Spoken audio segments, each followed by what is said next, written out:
WBOK 1230 AM New Orleans. Home of the Good Morning Show, 7 to 9 a.m. weekdays. This news report is brought to you by New Schools for New Orleans.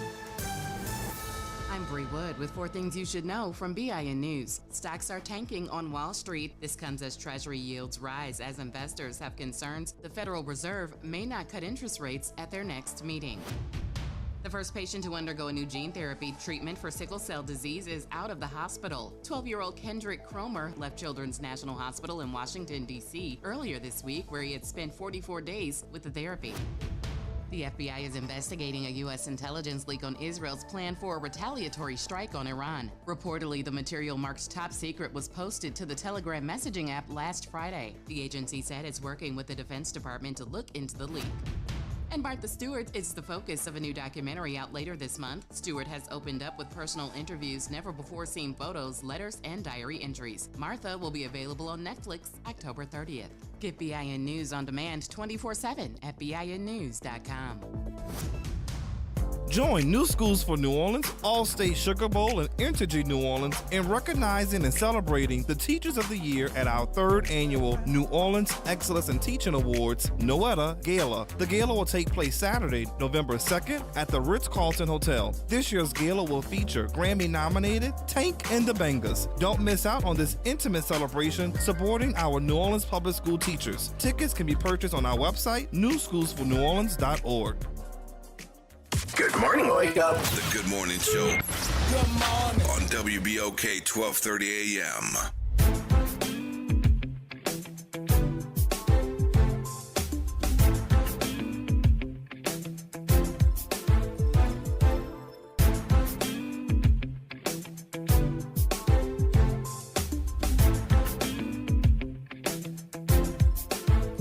Wake up, New Orleans. 2 minutes past the top of the hour.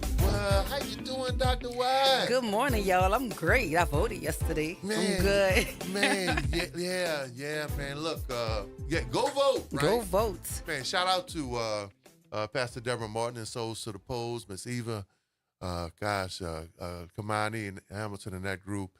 Man, over the weekend, we really, would have loved to have seen more, but we really had some band loads of people, brought them to vote. It was a steady stream of activity. And shout out to Noonie, man. He was out there with his crew, man, encouraging people to go vote. Mr. Belton Baptiste, man. Look. Shout out to Noonie, man. Yeah, man. On a Saturday, right? Out there. And it was really good to see folks. So we got to keep that going, though, right? Yeah. And let's get our early voting numbers up because they're high in Jefferson Parish, high in other parishes. So we need to go out because, if you early vote, you voted. Yeah. So David convinced me to early vote. Usually I like walking in Me and too. socialize I had on to election change day. my approach as well, yes. But this, I changed. I did. I changed my approach this election. Yeah. I had never early voted before, so I didn't know the whole process with the card and the machine because I never early voted. Yeah. I always vote Yeah. on election day, so Yeah. it was really So dope. there's some confusion about the numbers. They're getting as high in some places, but maybe not high in Orleans. So what is it? Who's right? Listen, that's why I was glad it was Congressman Troy Carter Thursdays around here because that was going to be my very first question to him because I heard the information very late, so I didn't get a chance to vet it. But I'm hearing that some folk are saying that the percent of African American voters in the state is just very little, like 9%. Right. But I'm hearing that it's more in the 20s. Okay. So that's I hope good so. information. So I guess, when I talk to the congressman, I stay in my lane. I'm going to give it to the expert. I'm sure and he's let running, him- so I'm sure his staff or someone. I'm sure tracking. somebody's already, So tracking that we'll get information. our congressman to give us some insight on what those numbers are, so we could give the people the real information. Because Well- I think for early voting numbers, this is day 6, 6 days in. Right. If we're in the 20s, that makes me feel like we're trending in the right direction. Yeah, no. If we're in the 20s, Yes. that's Yes, No, for I'm early voting, excited 6 days about in. Yeah. then there's a chance to get that 30%. That Yeah. number, that's Yeah. usually a good number. For That's early a solid vote. number for yeah, early it's a solid vote. number for early vote. So if we're there, then I'm happy. Well, we got some more controversy at the federal level. Ooh. President Biden said they need to lock him up. Did he lie? So Trump has tried to spin it for sympathy. Say, I told y'all they've been trying to lock me. But you told us right, because that's they're supposed to. Man. Anybody that commits crimes in this country, there's a judicial process, a legal process that you go through. I mean, I know. They're not just trying to innocently lock you up. Not you hit me with the don't I know. Yeah. Talk about it, OT. Yeah. But no, that's just, come on now. Like, we have to be very clear here about the gaslighting that's happening when they have him dead to right. So when they have him dead to right, he can't do anything but acquiesce to that. But the one thing that I know, right, especially someone who's been through the system, they pick and choose. Oh yeah, There's as a kid who grew up believing in justice, right? When you look at people and how they live and what they do and who they target and how the system works, you know, you can do something. I definitely agree. And they'll bring the world down on you. Someone else will do something, and that's because to bring the world down on you is to have the smoke screen for the people who they don't want the world to come down on. So that's what that is. That's why we were talking about the entire Diddy thing. And nobody was saying don't penalize Diddy. If he did this, he needs to go to jail, but he's a cog.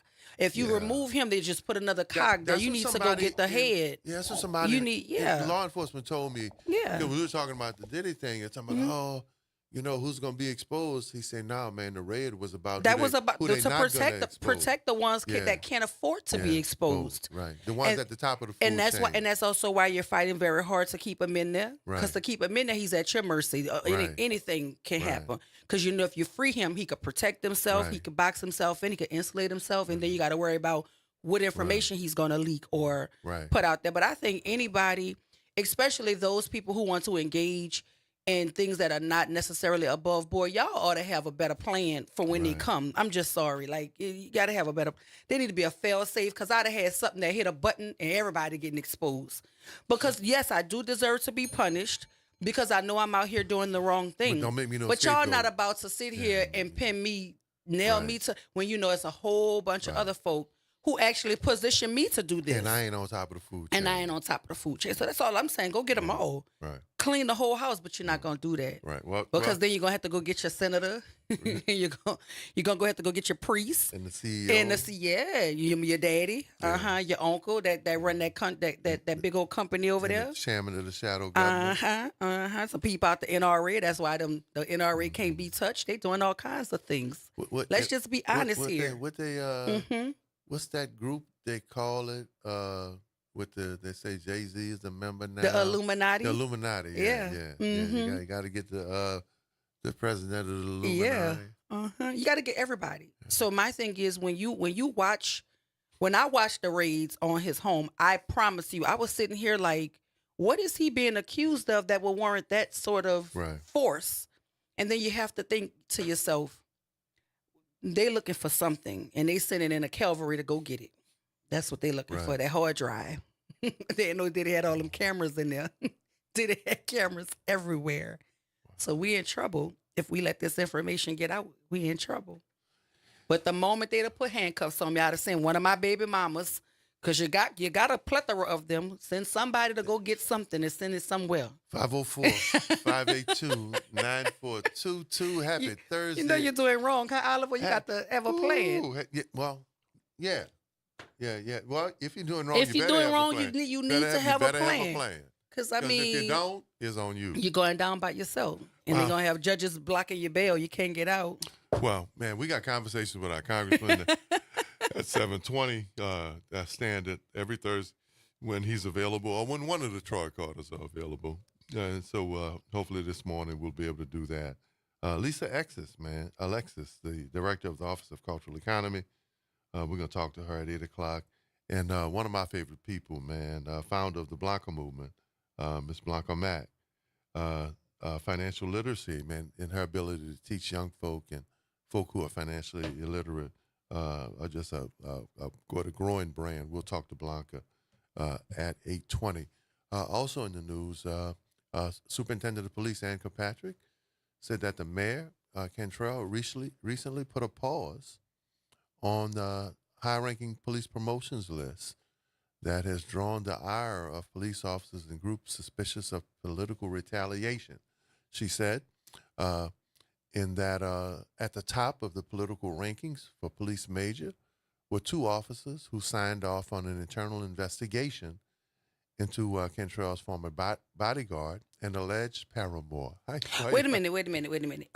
Is that comment being attributed to the superintendent of police, or is that? No, that's part of the writers. Oh, okay. Because the way I just that's heard. the tea. Yeah. That's the soap opera stuff they're putting in. Right. They A said, paramour. What? of Cantrell's former bodyguard and alleged paramour, now retired Officer Jeffrey Bappy. The decision affects those promotions as well as for the rank of captain.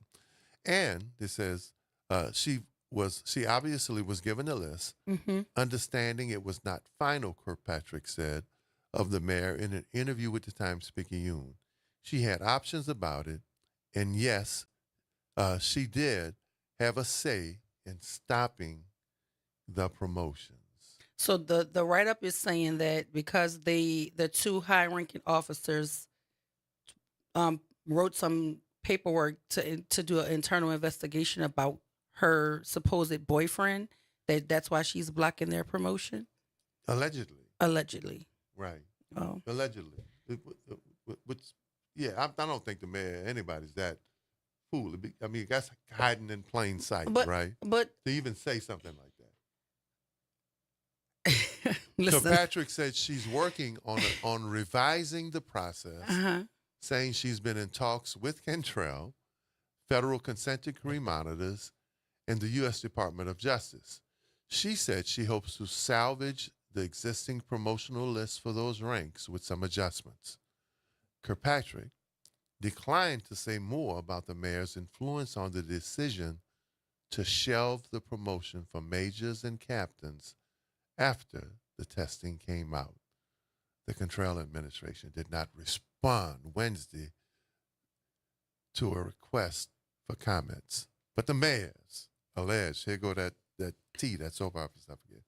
But the mayor's alleged influence has stirred alarms. On Tuesday, of the Police Association of New Orleans, the Black Organization of Police asked the Civil Service Commission to investigate what they described as blatant political infringement into the civil process. Now, I'm going to do like Gerard, the G-Man.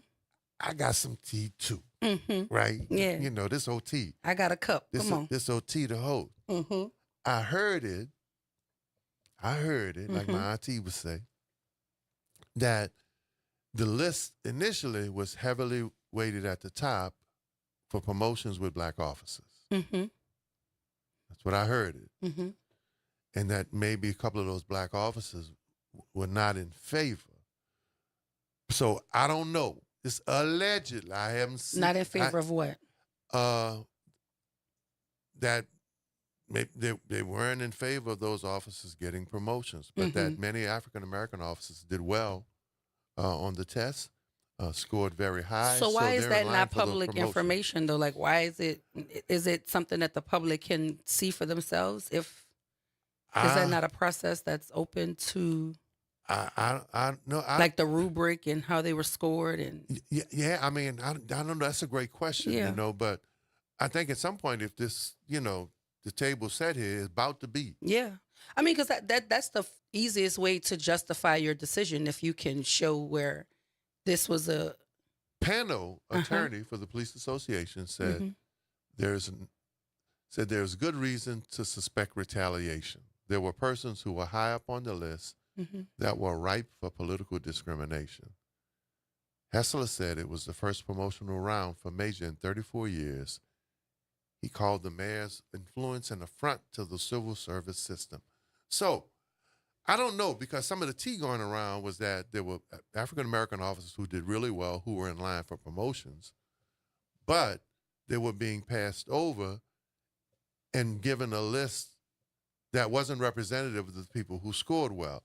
So maybe I don't know what's going on. I think we need to see the list. Yeah, I want to see the list, and I want to see whatever these scores are and how they were determined. And then my other question would be, am I off the mark when I'm saying wasn't there something that happened where the council decided that for the mayor to make those type of high appointments that's only for cabinet positions. Okay, all right. Now, here's some more tea, and I know that Algiers girl gonna get stoked by this. The officers groups had long suspected the influence of mayors on NOPD promotions, Hessler added. And yeah, Stevie wanted to know that. But this is the first time it's not. we've ever had a high-ranking officer confirm it.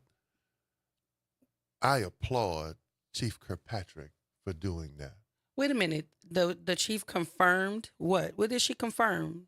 Her words that you read to me didn't confirm, which is why I asked, was that a quote directly from the superintendent of police?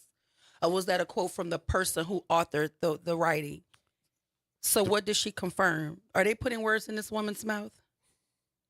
I'm just asking, because she's always a guest here. If she's listening, she should call and maybe clarify. You ain't got no lawyer in you for no reason. I'm You know the answer. like, You already know the answer to the question.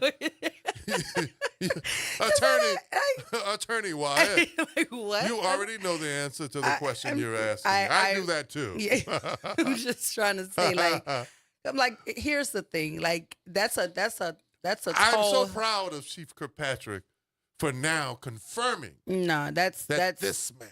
Now we trying to have some conflict between the mayor and the superintendent of police. That's why she needs to clear that up. General Hospital. Yeah, she needs to clear that up. The Because Young if and you the didn't say Restless. that, they don't get to attribute that to you. I want to understand who said that. Somebody said that somebody said. Yeah, like Portia said on the house. Yeah, Like, who said that? Yeah. She was lying down. So who said that? Somebody said, lead monitor. You know, the independent monitors now were under consent decree. Lead monitor Jonathan Aroni said Tuesday at a public meeting that he would soon issue a report on his review of the suspended promotions. Aroni said he didn't see immediate signs that the rankings process was mishandled. Okay. Now, is it more about the rankings process, or is it more about political interference? But either way, if we see the ranking, if we see the document, if we see the list, we and if we can see- answer some of these questions, right? Did y'all hear Attorney Dr. Wyatt? I'm just saying we could see it. Now, the next subtitle is Injecting Her Will. And this is the writer. Lists provided to the newspaper show the top rankings for major went to Kendrick Allen and Precious Banks, two officers in the Public Integrity Unit. They were both involved in an investigation, so the names are coming out. Come on, I'm yeah, I glad heard I'm the name. scrolling down. They were both involved in an investigation that found misconduct by Vappy, who has since been accused by federal prosecutors of conspiring to hide a romantic relationship with Cantrell in order to keep collecting his tax-funded salary. Ooh. Lord. Vappy is accused of 7 counts of wire fraud and 1 count of making false statements. Raphael Gornash, president of the Watchdog Metropolitan Crime Commission, said the promotion issues would also compromise the NOPD's potential exit from the federal oversight. Gornash said he received multiple complaints regarding the captains and the majors list. A lot of tea up in here. Oh no, this is a good part. It's a good part. It's a good part, Attorney Wyatt.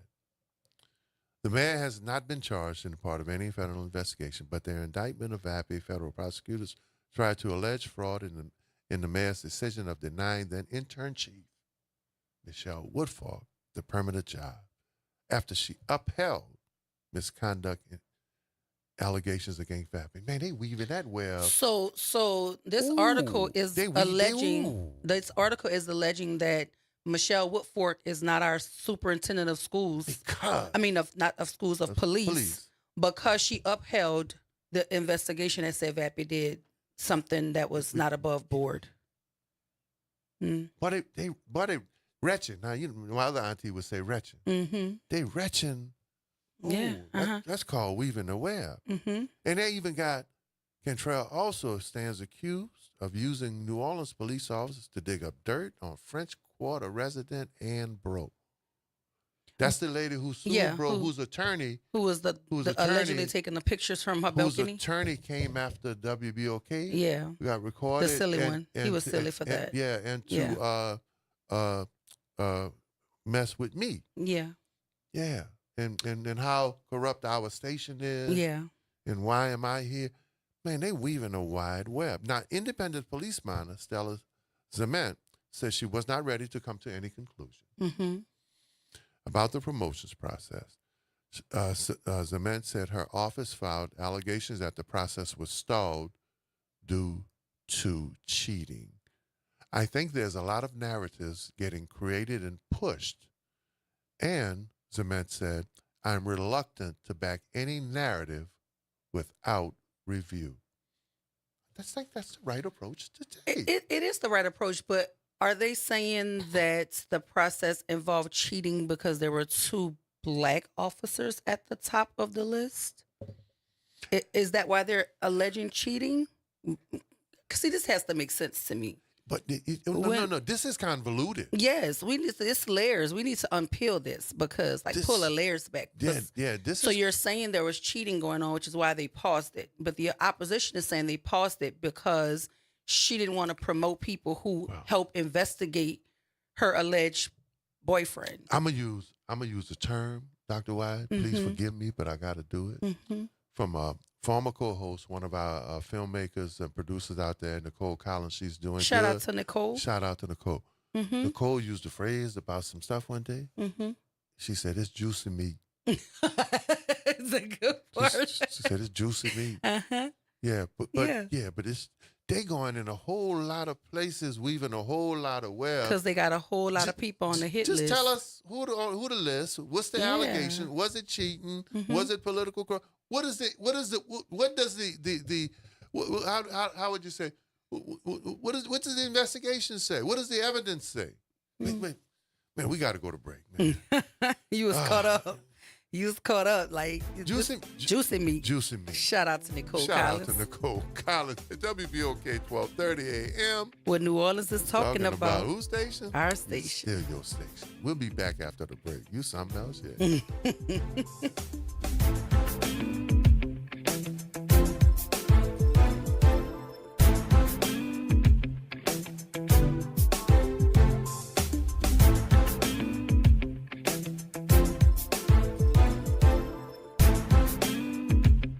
Hi, this is Coach Sash with WBOK Sports. Join us every Friday night for our prep preview show, where we'll have excellent analysis, we'll talk about the matchups of the evening, and get you ready for the night's games. Every Friday night from 6 to 7 o'clock on WBOK 1230 AM. Good morning and happy Thursday. I'm Morgan Lentis with WDSU News, and here's today's headlines. The NOPD is investigating a shooting that left one man hurt in the 7th Ward. This happened at the intersection of North Galvez Street and St. Bernard Avenue. Police say that man was found suffering from at least one gunshot wound. He was taken to the hospital. No other information is available at this time. Then the man accused of crashing his SUV into a home injuring a 15-year-old boy is due in court today. Investigators say Cedric Marshall plowed his vehicle through a New Orleans East home while Jamal Jackson was sleeping in his bedroom, pinning the teen under his car. At last check, Jackson was still in critical condition. Then a major blow for our city's NBA team. Star guard DeJounte Murray fractured his left hand during last night's first game of the season. That's according to an ESPN insider. He's now expected to be sidelined for some time. The Pels made a major move in the offseason to trade for Murray, and last night during his debut, he was excellent, putting up 14 points, 10 assists, and 8 rebounds. Well, much of the focus this week is on Taylor Swift, but believe it or not, Mardi Gras is just 131 days away, and tonight the Mayor's Mardi Gras Advisory Council will hold a public meeting to discuss their plans to make this carnival season as safe and fun as possible. The public is encouraged to attend. That meeting is at 5 p.m. at the Basin Street Station. And that's a look at today's headlines. I'm Morgan Lentis with WDSU. Have a great day. This is Jared Bro, intern producer on WBOK 1230 AM. Be sure to get out and vote. If you are currently not registered to vote, please consider registering today in preparation for the upcoming presidential election on November 5th.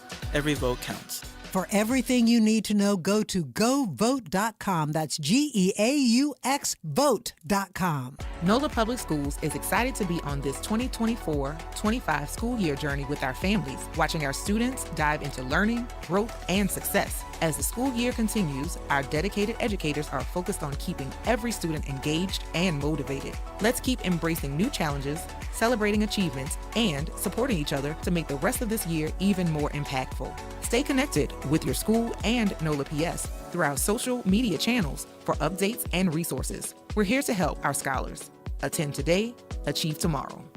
In New Orleans, every child deserves a quality education. Dr. Donaldo Batiste knows that means supporting both strong charter schools and traditional public schools. Our kids deserve every tool available to succeed. Good charters work, but so do great traditional schools. Dr. Batiste refuses out-of-town dark money from national charter donors. He's focused on what's best for our children, not their profits. I'm seeking re-election to improve all our schools for every child in our city. Vote Dr. Donaldo Batiste. Real solutions for real progress. This message is approved by and paid for by Friends to Elect Dr. Donaldo R. Batiste. New Orleans Burlesque is back. The Red Light District, located on the second floor of your New Orleans headquarters by Nice Guys, presents a captivating, international, award-winning burlesque experience that will leave you breathless. Indulge in the sounds of our Grammy Award-winning quartet and exceptional food pairings each and every Saturday. To purchase tickets, visit Eventbrite.com, and remember, what happens in the Red Light District stays in the Red Light District. Gerald McBride here. This summer, Chevrolet and the National Newspaper Publishers Association are teaming up for the 8th year of the Discover the Unexpected Fellowship. Chevrolet selected 10 exceptional historically black college and university students for the chance to receive a $10,000 scholarship mentorship from industry professionals and the internship of a lifetime with black-owned newspapers. Watch the Discover the Unexpected Fellows own their story and drive their legacy together in the Chevrolet tracks. To learn more, visit nnpa.org/ChevyDTU. Making a difference in the community. WBOK 1230 AM. Good morning, Wake Up. The Good Morning Show. Good morning. On WBOK 1230 AM.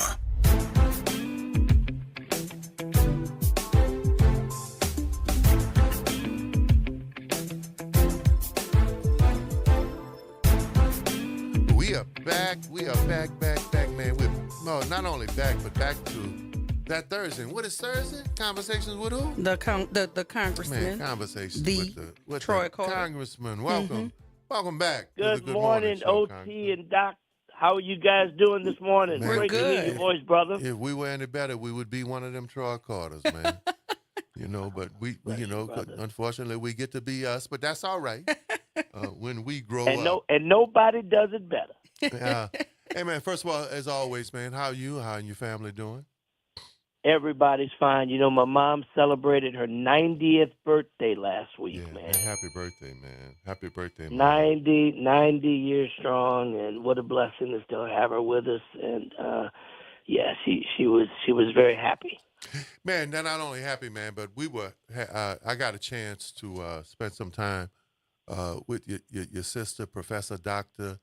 Preacher at the Powerful Women's International Prayer Vigil, man. And shout out to your sis, man. Thank her for coming down to the Lord 9 with Minister Bocage and other powerful women to pray for our city. So it was great to see your sister again.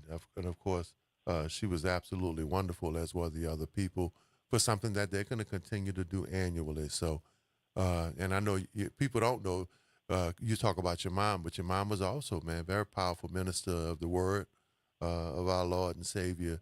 And it was just such a blessing to see your sister carrying on in that tradition. Oh, thank you, brother. I will pass that on to her. She's a dynamo. I love her. My one and only baby big sister. Yeah, no doubt. Well, Congressman, there's a whole lot going on. And hats off to Valerie and those guys for doing the great work they did down there. I was trying my best to make it, and was triple booked, unfortunately. But kudos to Ms. Bocage and all of them for the great work that they do. Yeah, there was a lot going on, and we were talking, man. And Dr. Wyatt and I always talking about how you take a break, and I was talking to one of your friends yesterday about how you take a break, and it's important that we do. But I've had 7 events all at the same time in the last several months. It's almost like they're coming with, I wish there was a master calendar, Congressman, where everybody checked to see Right. who was doing what, and they picked another day. But I'll say to you, as someone who does a lot, it's important that you take your time and your space because you look up, you lose your energy, you're susceptible. And I know I was talking to one of our mutual friends and was saying how much we love what we do, but he was very mindful, man. And so I want you to know, man, you got friends out there who also care about you, not just because you're the congressman, but as a person. So you're no good to us if you're not at your best. And I know you would tell me the same, and Dr. Wyatt and our friends tell me the same, but make sure you're taking care of yourself. Well, God bless you, brother. I receive that. I appreciate that more than I could ever tell you. And it's what I often remind people as the airline stewardess says, put your mask on first. And I can say, I was talking to Ed Shorty, and Ed and I were laughing, and he was saying, man, we went to 4 churches one Sunday, and we had it set up for the congressman to go to brunch, go play some golf. And he looked at his schedule, and he said, man, I got an opening. Let's go to 2 more. And they were like, man, they looked at you like, come on, man, we done received the Lord, right? Oh, man. You sound like you absolutely been talking to Ed. Ed was like, man, we've been blessed. We done heard 4 different messages. Everybody that went to the altar, and he thought they were going to eat or maybe go play a few holes of golf. And you was like, nah, we got 2 more churches to go to. And they wasn't even on the schedule. So I understand, good brother. Yeah, tell Ed I shouted him out, but it's only because he loves you and he cares about you. God bless you, my brother. Yeah, so 15 days out, Dr. White and I were talking about, we got different numbers that say 9% of black folk have early voted. Some folk are saying, no, it's 23%.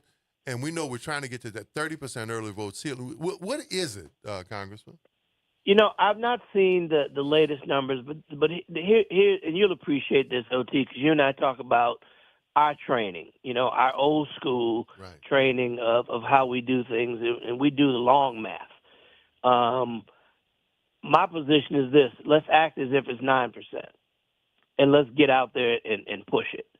I don't think we have the luxury of being comfortable. We have to push this thing, and we have to break all records that are out there.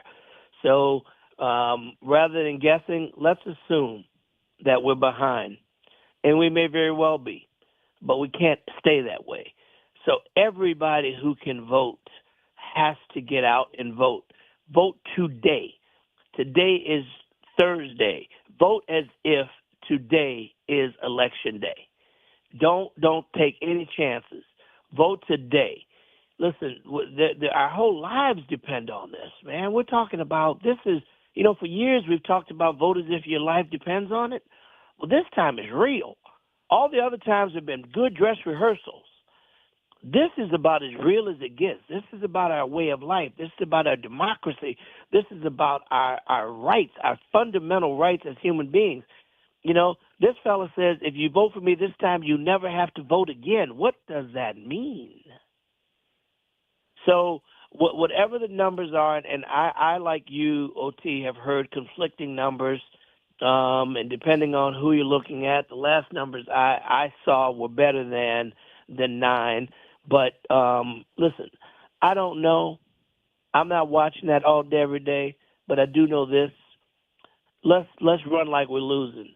Let's not take anything for granted.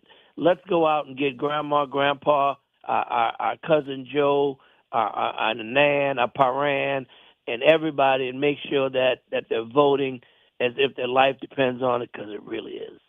So, Congressman, the Democratic Party, is there a plan for things such as what Georgia is facing right now? There's CNN is reporting that Georgia is fending off in a hacking attempt of the absentee voting, the ballot website. So, is there anything that are the Democrats watching for those sorts of things? Because we know they're purging votes. We know that they're trying their best to manipulate the numbers. But Georgia is fending off a hacking attempt on their absentee ballot website. Yeah, there's a national apparatus where all of the local state parties are working with the national party and a whole gaggle of election lawyers and for lack of a better term, poll watchers on steroids that are watching for all irregularities, that have a plan in place to be able to identify and tap into a national network of experts. So our local party is very much linked into that to not only identify any irregularities, but to have a plan to immediately dispatch people and to get it fixed, as well as an apparatus to they're on the phones, making phone calls, encouraging people to get out to vote, a very robust effort to remind people of the importance of voting. You know, we have a possible 900,000 Democrats, African Americans in the state of Louisiana. Man, we vote, we win. It's real simple. We vote, we win. We have to just use the voices like WBOK and the blessings that you and OT are to continue to remind people, not necessarily who to vote for, but to vote.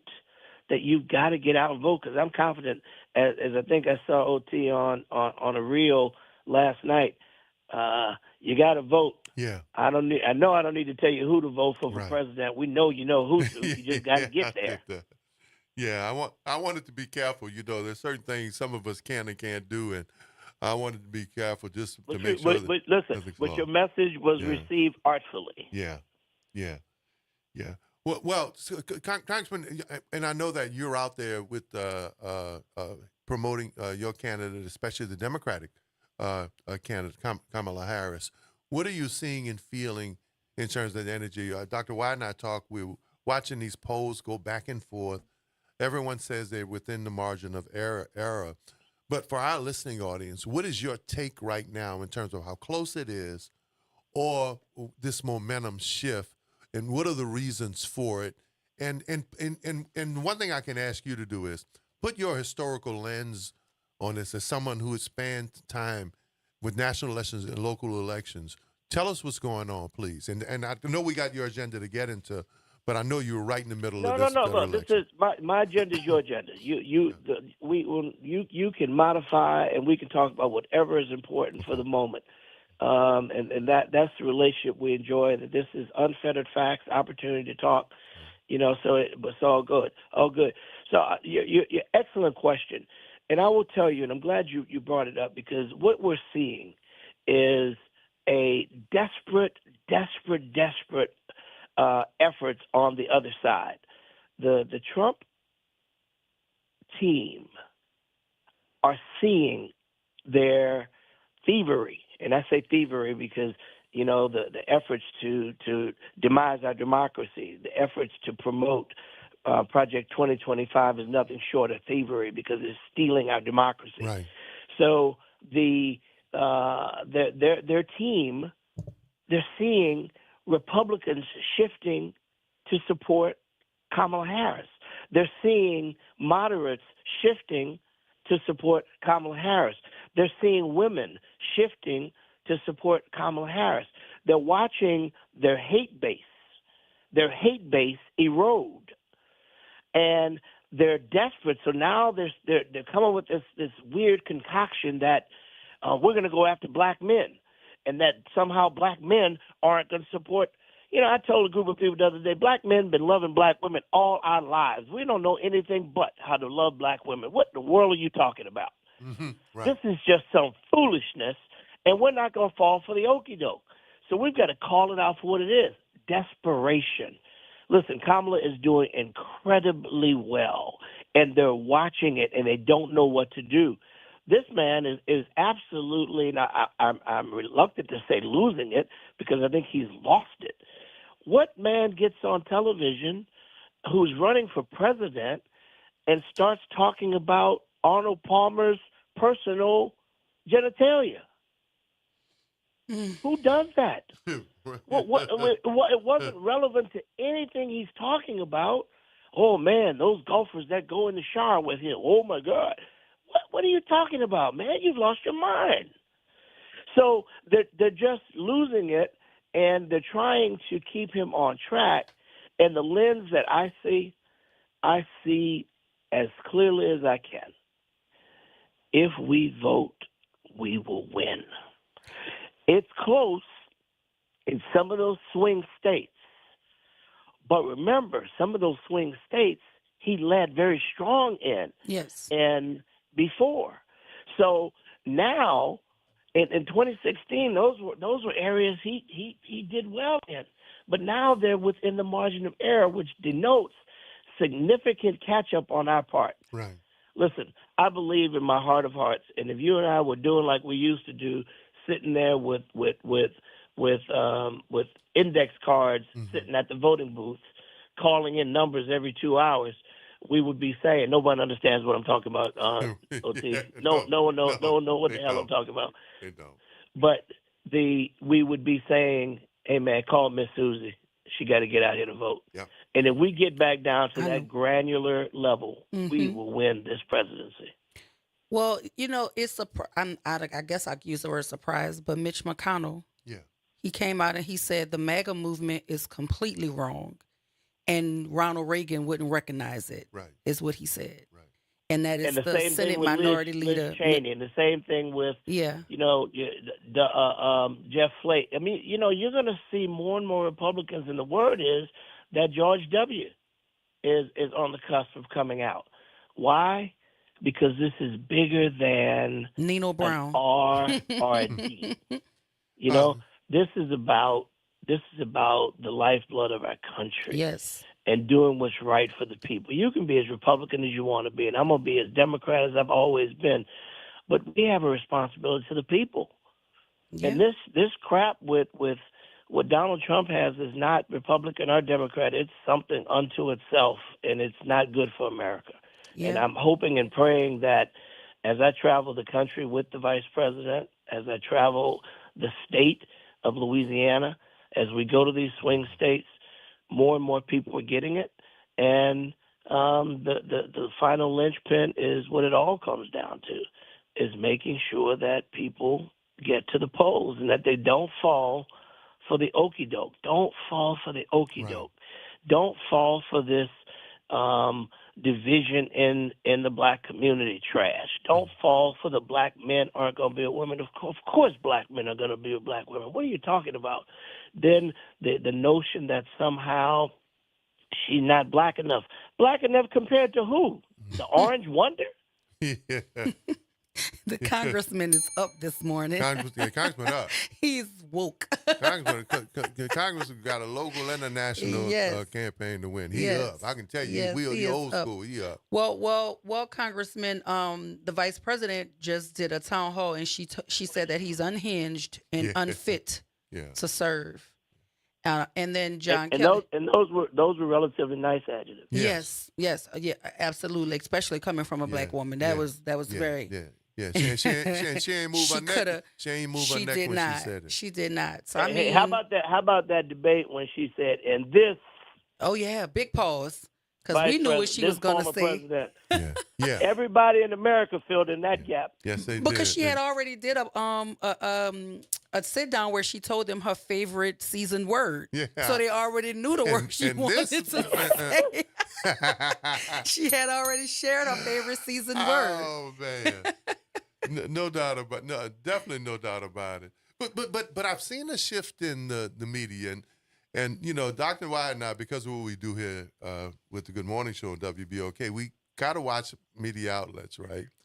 How has Trump, for many media outlets, Congressman, how has he shifted to a martyr, right? Like somehow he's a victim now. He's woe is me now. He was so confident when it was Joe Biden. Now and now all of a sudden he's the victim. Mm-hmm. And they've even flipped the piece with Joe Biden facetiously said we need to lock him up. He said, no, I mean lock him up politically. Mm-hmm. Well, hold on a second, right? So in some cases, it almost seems like the media is the culpable and complicit in trying to paint this picture sometimes, Congressman. They always have. They always have been. If you look at the horrendous faux pas that this guy has made, the mental gymnastics that he's gone through, saying a whole bunch of absolutely nothing that even his own people are unable to defend, and the media gives a pass. It's like, whatever. And remember, it's a 34 felony count conviction, one of which is probably one of the most egregious that either of us could ever discuss, and that is sexual assault, which is one of the worst of all crimes. And you still running for president. And no one's talking about that.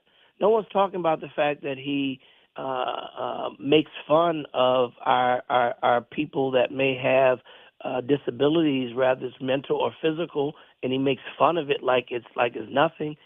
But he still stands, and they give a pass to him. And the media, I agree with you, they are complicit, because when our president, Joseph Biden, had one bad night, and he did, and I said it earlier, and I said I fully support our president, and I didn't back down all the way to the very second, and he had a bad night, and they wore him out, and they're still talking about it. Donald Trump has bad days every day, and no one says anything. It's almost as if he can do whatever he wants.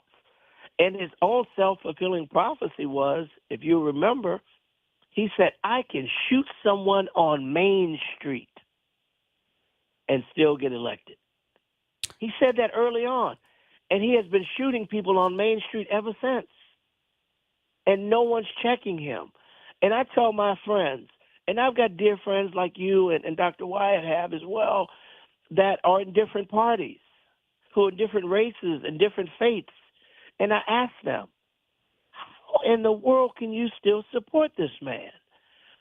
Take away the names and just let me give you the description and the profile of the candidate. And if I take away the name, I guarantee you're going to say, I could never support that person for doing the things that this person has done, the cheats, the rape, the lies, the anti-American behavior, the belief and the fantasy of wanting to be a dictator, fantasizing and romanticizing a relationship with China and Russia. Could you vote for that? Oh, no, I could never vote for that. We're going to go to break. You can stay with us till the top of the hour, till 58, right?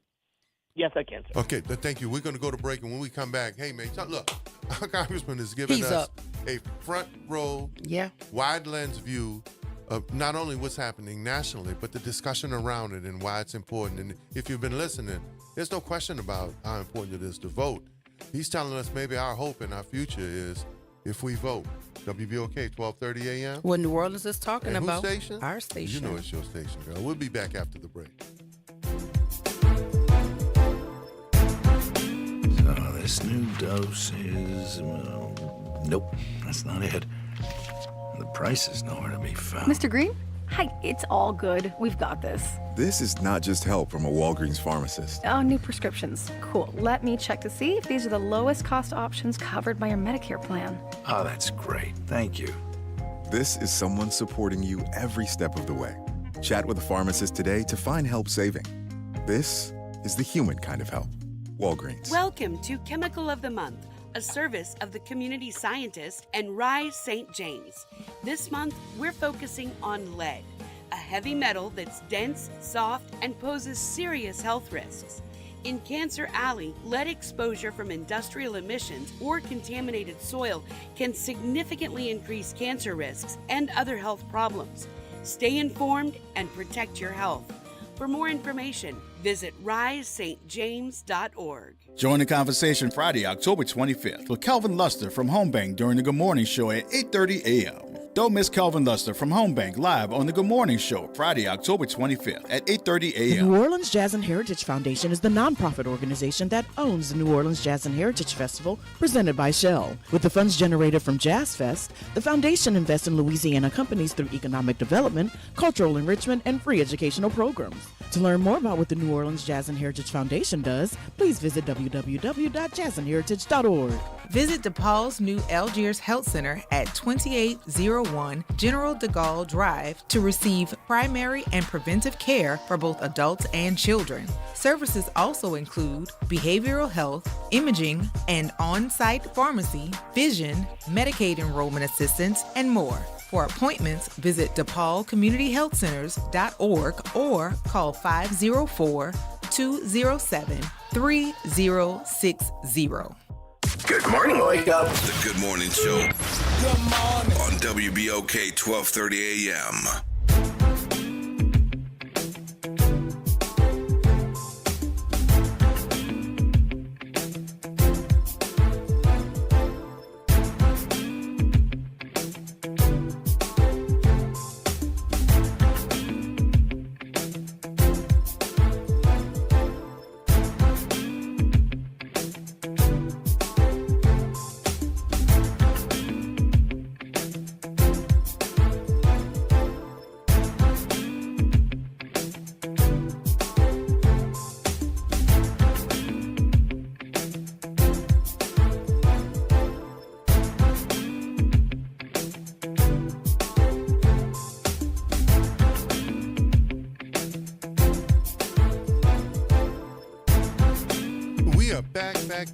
Conversations with our congressman, and we have a caller. We're going to get to the caller, but we really want to thank, man. Look, the congressman always has a very, very, very progressive, not progressive in politics, but progressive for us agenda, environmental justice grant, as well as, man, Jefferson Parish Housing Urban Development, $500,000. But we wanted him, and thankfully, to set the picture, right? He has an upfront wide lens view of what's happening nationally with this election. This is a very important election. And so thank you, Congressman, for taking your time to do that. Let's go to the lines. Line 2, Ms. Jones, you're on the Congressman call. Good morning to everybody. Good morning. Congressman, always glad to hear morning, him. ma'am. For the people who are listening, even the news reporters, everybody. Yeah. Trump is angry, of course, because he didn't win. So everybody goes down since he's going down. He's using outside influence, Russia, China, you name it. And it's nothing new of what he's doing. So people had better just wake up. The people who are supporting Trump need to get sobered up with whatever you've drunk that's got your mind going lopsided, and straighten up. Because this man is bad news, terrible bad news. It's a divide and conquer thing. And there's nothing new. Thank you. It's been in a plan for, look like forever. And all those judges and officials, I mean, shame, shame, shame. I don't know if he's got you all scared or you're being threatened or what. Thank you, Ms. Jones. We appreciate your time. Wake up. As always. Yeah, because well, it's very frightening. Ms. Jones, look at thank Ukraine, you very much. You get bombed up. Yeah. People, if that happened on the geographics of this country, war brings on famine, debt, hunger, nowhere to run, nowhere to turn, no clean water, no sanitary conditions. Think about it. Thank you, Ms. Jones. As always, thank you. God bless you. We appreciate and one more thing, please. Okay. Okay. Please check to see if your voting poll place have not changed, because sometimes maybe a location changed. It doesn't mean that you didn't do anything. But if you hadn't gotten a notice, or just check to be sure if you're not sure if you hadn't gone, and sometimes. Thank you. We appreciate you, Ms. Jones. Congressman? Bless you, Ms. Jones. Let me tell you, Ms. Jones hit on a whole bunch of good points there. And the destitute possibilities that she just mentioned, no clean water, famine, war, all that's real when you walk away from a democracy and you turn to a dictatorship, when you throw away your national and international partners, when we're no longer a part of NATO, when we're no longer a superpower. Listen, this is very real. We're at the cusp of losing the basic freedoms that all Americans, people flee to want to come to America, even with our impurities, even with the things that are wrong in our country, even the things that we fight to make better, rather it's pushing back against rogue police officers, pushing back against those who would want to pollute our water and air, those who would want to turn the clock back on women's reproductive freedoms. Even with all those things, we're better than other countries. We have to get better, not worse. And as the vice president, soon-to-be president, says, we ain't going back. We're not going back, and that's why this election cannot be close. That's why we have to win with big numbers. That's why everyone has to get up and go and vote. Ms. Jones hit it right on the head. I don't know what they're drinking, but we got to help them sober up real fast. Oh, absolutely. So, Congressman, do you think, and this is just me personally asking you, that we should be concerned about the Electoral College with this election? I think we should be concerned about Electoral College, period. I think that it's a system that it's outlived its usefulness. Yeah. And it's time to have a complete revamp.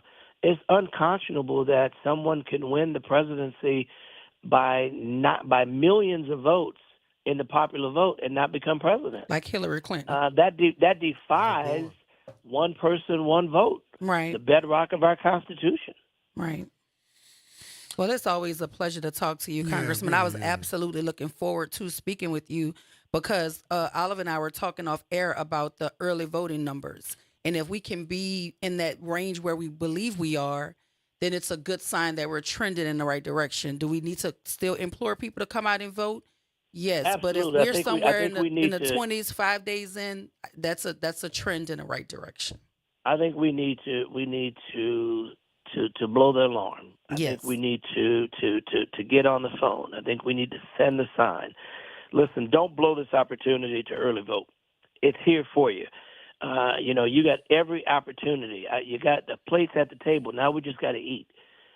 Don't go play golf. Don't go to the barbecue pit. Don't on your way to church, vote. On your way to the mosque, vote. On your way to synagogue, vote. On the way to picking up Junior from school, vote. On the way bringing him to school, vote. Whatever it takes. You go to the grocery store, pop over to the courthouse real fast and vote. And find another church to go to encourage people to go vote like you did. Absolutely. And listen, and while you're at it, hit your knees and thank God for the opportunity that we now have. Let's not miss it. Think about all of those freedom fighters who died, our great-grandparents who could only dream of the possibility of being able to vote for an African-American woman, but not only an African-American woman, the absolute best qualified of any that have ever run before. This woman is stellar. This woman has the education that reads like a virtual who's who. Yeah. She served as district attorney, as attorney general, as United States senator, as vice president. Who has that record? And now she's going to be president of the United States, not because anybody's giving it to her, but because she's earned it. And I'll leave you with this. In 1988, Jesse Jackson said, and I quote, "You can't hope me in, you have to vote me in." And that's the way to shut Please, it down, Congressman Carter. Thank you. And look, we will remind everyone, especially with the environmental justice grants, what you're doing in Jefferson Parish for housing. So we have your list. We'll be sure when we have our breaks to share that information. But we really needed you to paint a picture of this election, of what was happening nationally, and what we need to do to make sure that we can help save this country. Thank you, Congressman. Unfettered Facts, WBOK, we love you. God bless your eyes. Keep doing the great work. We're so very proud of you. Thank you, Congressman. Appreciate you, man. Man, I'm so thankful the Congressman was willing to alter his agenda because, look, we know the work he's doing is fine. Mm-hmm. But none of that work is possible without a relationship with the White House or the person in the White House. Yes. And we've been the beneficiary of his good relationship. Yes. I mean, he has this ability to go across the aisle and help to create change for all people, not just for the people of the state of Louisiana, but people all across this nation. So we are very grateful to have somebody like him fighting for us, at the Capitol. When we take a break, when we come back, talking about fighting for us, man, fighting for our culture and the economy, man. I had a chance to talk with her and interview her during this budget hearing. Lisa Alexis, the director of the Office of Cultural Economy, the Embrace of the Culture Festival, right? Everybody's got a festival now. It's this festive. Yeah. It's like the Roast Walked Across the Street festival.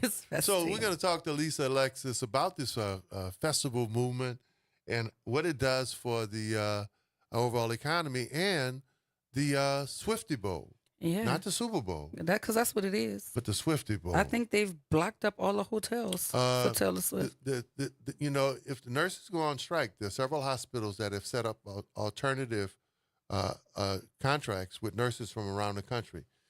They could Where not, they gonna live? They could not find the places I to know. stay. They are held up across the lake in hotels well outside of the city. Well, and then that brings us back to the point we were talking about yesterday, how they're coming through, getting what they consider undesirable sightings and things and people out of the way, because we can't let the good folks see that, right? Yeah, hey man, I'm glad I wasn't riding around in my old car. They'd have told me didn't want Taylor to see it. Look, Lisa Alexis when we come back after the break, guys.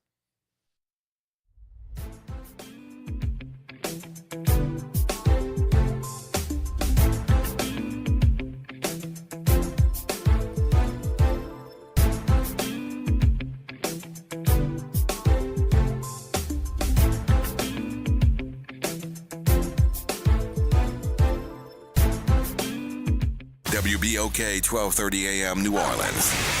Home of the Good Morning Show, 7 to 9 a.m. weekdays. This news report is brought to you by New Schools for New Orleans. I'm Bree Wood with 4 things you should know from BIN News. Wall Street is closing with stocks sharply lower. This comes as Treasury yields have surged during the past month, despite the Federal Reserve lowering interest rates in September. At least 4 people are dead and 14 injured after what Turkey officials are calling a terrorist attack. It happened at the Turkish Aerospace Industries facilities near the capital of Ankara on Wednesday. The 2 attackers were killed and authorities in the country are working to learn their identities. Amazon is getting into the gas game. The e-commerce giant announced that Prime members can now save 10 cents per gallon at the pump. The discount can be redeemed at around 7,000 BP, Amoco, and AM/PM stations across the country. And A$AP Rocky's request to push back his upcoming trial due to a scheduled performance has been granted. The rapper is slated to perform at Rolling Loud's next event in Thailand. The trial was set for November 12th. Get BIN News on demand 24/7 at BINnews.com.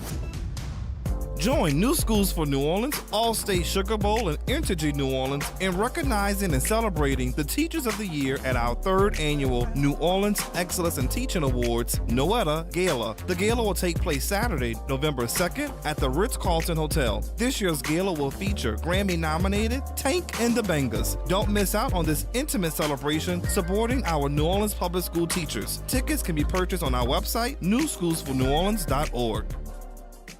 Good morning, wake up. The Good Morning Show. Good morning. On WBOK 1230 AM.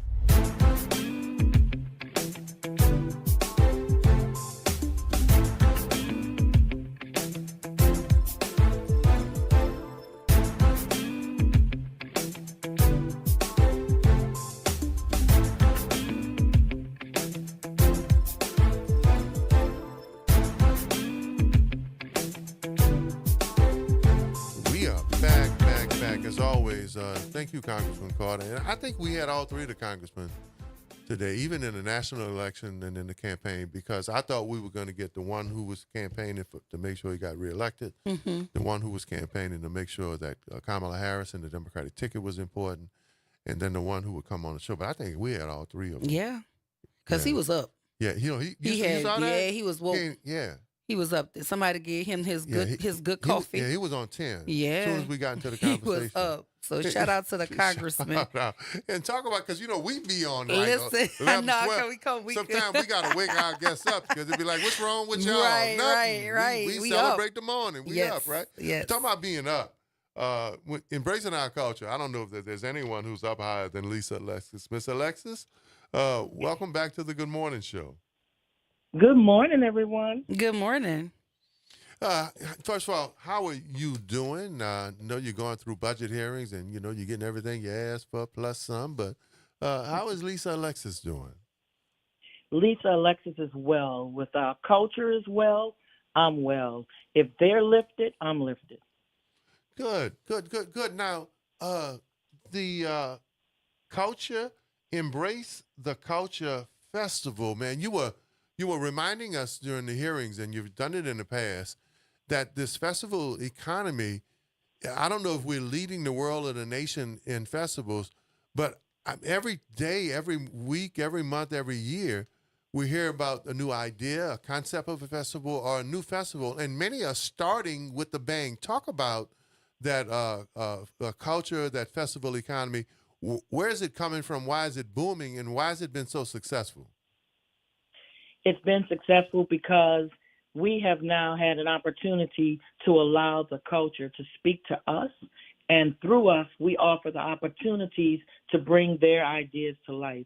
So the Embrace the Culture Festival that's taking place right now during the Taylor Swift concerts is twofold. It is a festival so that we have, my understanding is 85% of the people coming into the city for the Taylor Swift concerts are from out of state. We have the greatest culture in the world. We do. And we are leading the world in festivals. And so what we thought the twofold part is sharing with our visitors and guests our New Orleans local culture and talent, and then at the same time prepare and gear up as a trial test for Super Bowl 59 as we're partnering with ASM, the Superdome, and Smoothie King Center to do a ride share because Duncan Plaza area is going to be the ride share during Super Bowl. And so in doing a trial test, why not give everyone that taste of our city and its culture at the same time? So how do you think the festival showcases the unique cultural heritage of the city? I believe it showcases it very uniquely. We're going to have music from our local artists. We're going to have music such as we're going to have our DJs because they keep the party going. DJ Rod Smooth, DJ Slab, DJ Jeff. Then we're going to have Dwayne Dupsy right off a Rolling Stones concert giving us that Zydeco. But we're having Sporty's Brass Band. We're going to have Flow Tribe.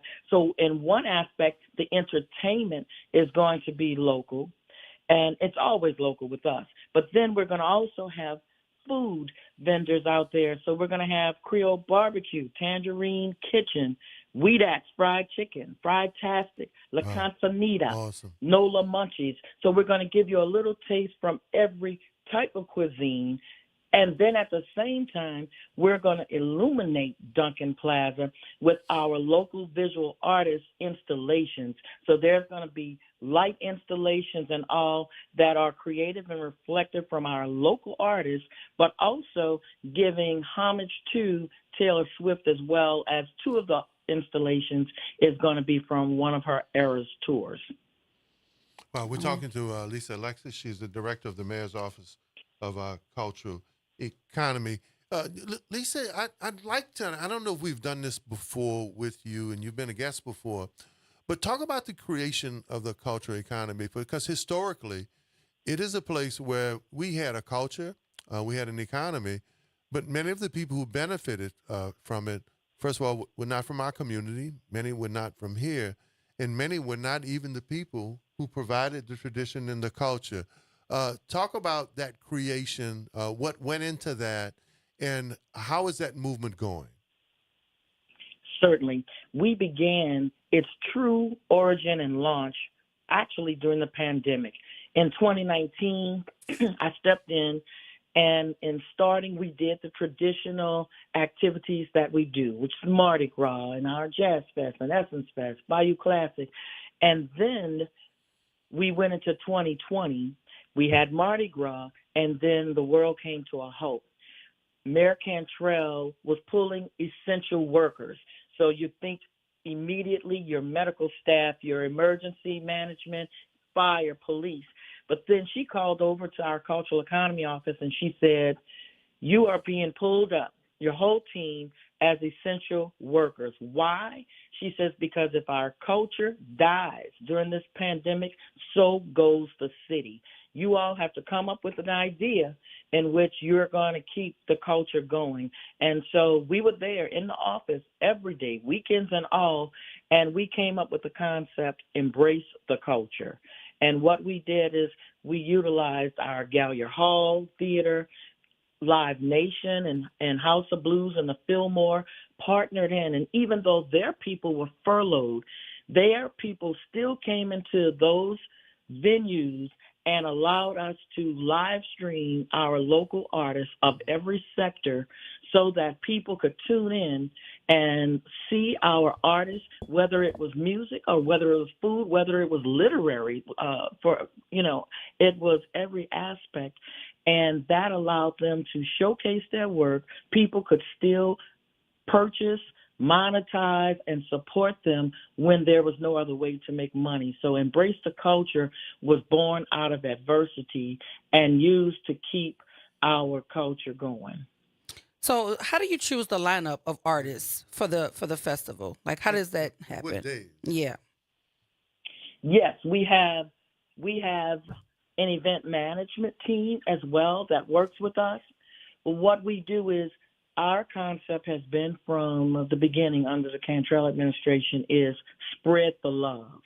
So in spreading the love, we're trying to touch and highlight as many artists as possible from your popular maybe, but then more likely our up and coming. And we try to, at every event, go to different artists so that we give someone that opportunity, especially if you're up and coming. We've had a Deck the Hall series that's during the holidays, and we definitely showcase our up and coming artists as well. And before you know it, with opportunities, not only from us, but through us as well, we've seen some of our artists that were up and coming 3 or 4 years ago now traveling across the country. I'm thinking of Joy Clark. We had her in the very beginning, and now she's performed on Austin City Limits and the like. It's just wonderful to see. So can you tell me, Lisa, how do we engage not just the visitors, not just the local residents, but the native community? How do we engage those people during the festival time, especially with this mass amount of influx from visitors in light of the Taylor Swift concert? So how do we engage the people who are native to this community to join into this wonderful free event? We are engaging them through everyone we've ever worked with, all of the culture that we know, and those that are even reach out to us. And if you all have artists that we should be touching and tapping into and having, please let us know. We've launched a cultural directory, and in that cultural directory, it is open for every type of artist to send us their information so that they can become a part of that directory. That cultural directory is very important at this time as well, because not only do we share it and reach out from that pool or from referrals, but we are taking that cultural directory and we have shared it with the Greater New Orleans Sports Foundation and the NFL directly, and their affiliates directly. And what they are doing and have shared with us that they're taking our cultural directory and utilizing that as a companion resource. So for any entity that are getting contracts through the NFL to do any type of events or venues, they're providing them and encouraging them to use our cultural directory, because they're calling that the companion to the source on the larger scale businesses, but our cultural directory is a companion source of authentic local cultural artists. So Lisa, we know it's going to be successful, right? This is going to be a successful event. Are there plans for future events, and how do you envision the evolution of this event? Like, how do you see it growing? Absolutely. We are utilizing this event as a test pilot. We're planning to have this event take place again in Duncan Plaza during Super Bowl itself. So we're planning on doing this for sure Super Bowl game day, but we want to spread it out. There are so many events.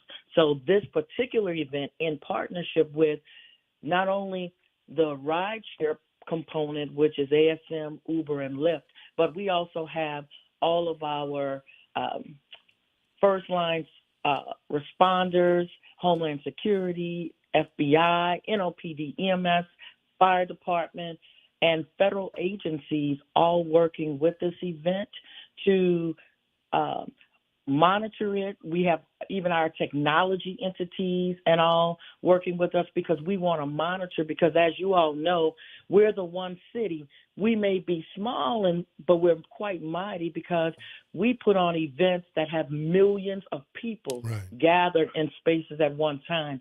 So we're going to continue to do this because it's serving and feeding data as it relates to how we do Mardi Gras and all other festivals that are coming online. So, and the way we also support is our offices support the small festivals as well, the one-person businesses as well, and sponsor them to be able to have the fees and whatever is needed to participate in all of these other festivals that are coming up new, so they have an opportunity to showcase their work and merchandise their work in all of these festivals that are coming up. So let's talk about that. You know, in other cities, when you have festivals, major events, whether it's concerts, conventions, or especially major sporting events, people have to drive all over.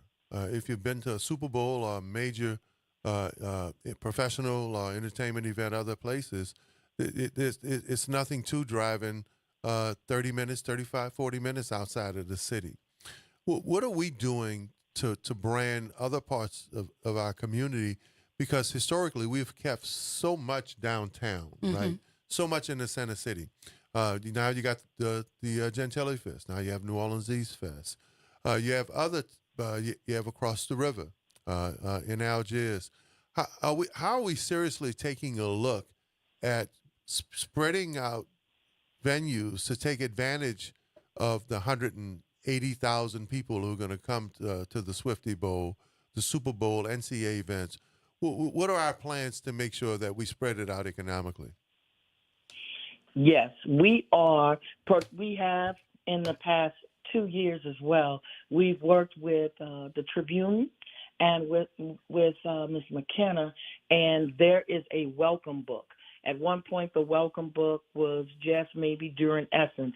The welcome book now has expanded, and so the direct answer is we're working to educate our guests and visitors before they even arrive. So when they're planning their trip and to book, they have the information to know what is happening, what to take in and what to enjoy in Treme, what to enjoy in New Orleans East, what to enjoy maybe in Algiers Point. And so that welcome book was created, and now it's during Essence, but it's also going to be during Bayou Classic, is also going to be during Super Bowl as well, and I'm sure they would love to expand it even more, but having and developing our websites and information that's going out to those visitors when they come in so that they have at their fingertips in those hotels that information so they'll know, okay, I just need to take an Uber, however they transport. A lot of times they can walk. I want to use walk over to Chapter 4, but you can... Yeah. I want to use an event as an example. A couple of years ago during Essence, Black Dresses and Red Lips did an event. And they planned that event in New Orleans East at the Executive Tower, where people were telling them why you want to go to the East. Everybody could be downtown fastest. Well, went out to that event. It was packed. Yeah. It was actually a spectacular event. I was there. Yeah, they didn't have much city support, and I don't mean government, but in terms of the tourism community.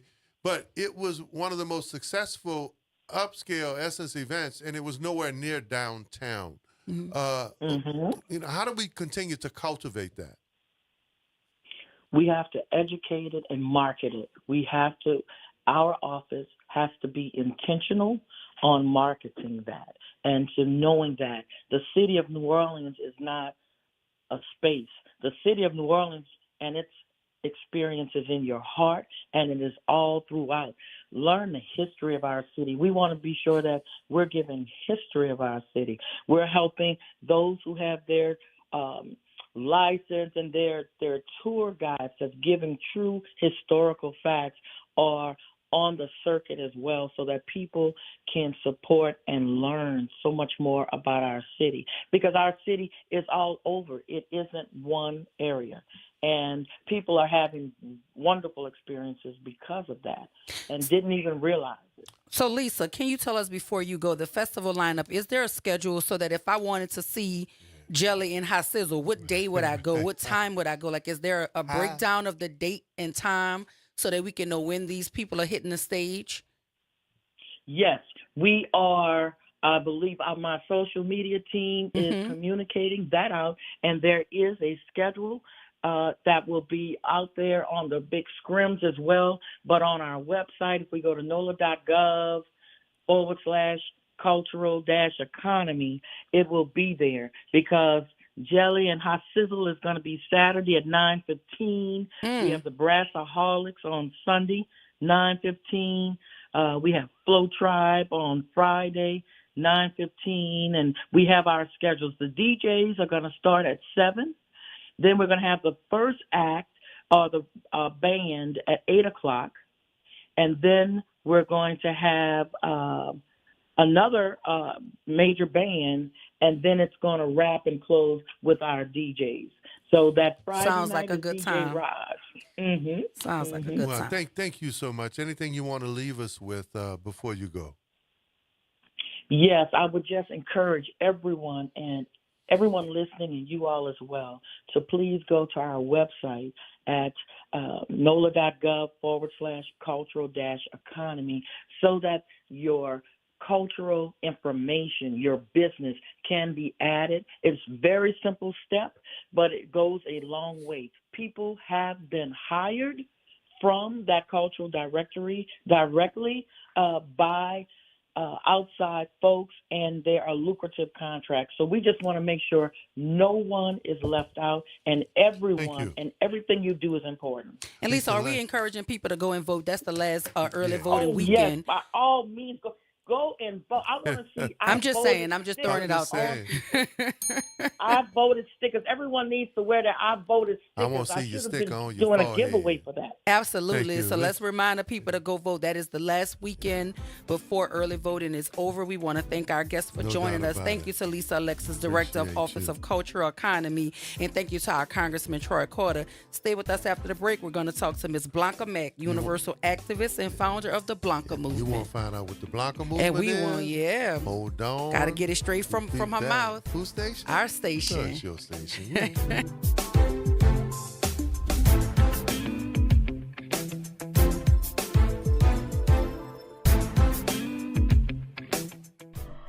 I am Dr. Ashanta Wyatt, co-host of the Good Morning Show with Oliver O.T. Thomas on WBOK 1230. It is so important that we get out and vote. If you are unregistered to vote, please register to vote.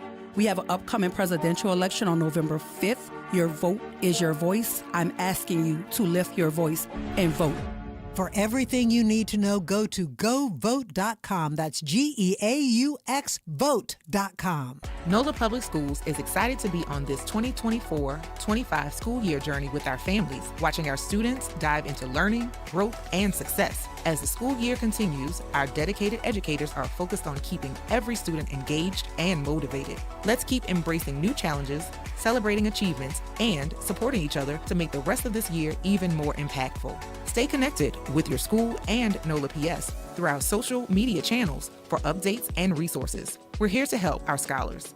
Attend today, achieve tomorrow. Dr. Donaldo Batiste stands with our families, fighting for better schools, charter and traditional. It's simple. Strong traditional public schools are necessary, as are strong and thriving charters. Our kids deserve options that work for them. His opponent? She's taken thousands from national charter school donors. They want charters to dominate New Orleans, but Dr. Batiste believes in balance and local control. No dark money, just a focus on what's best for all students. Vote for integrity. Vote for Dr. Donaldo Batiste. This message is approved by and paid for by Friends to Elect Dr. Donaldo R. Batiste. Hi, it's Dr. Shepard with your Medical Minute. Let's discuss one harmful ingredient in many hair products, formaldehyde.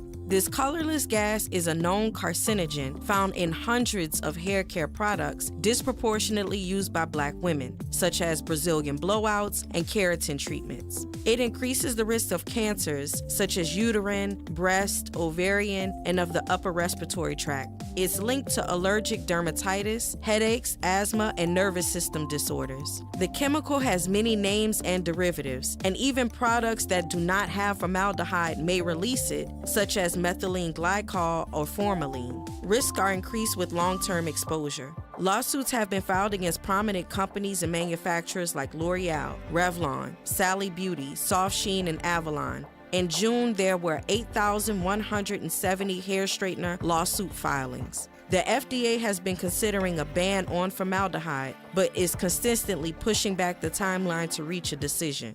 You can call the FDA and support the ban or submit a public comment. For more information about safe beauty products, call me at 504-858-4696.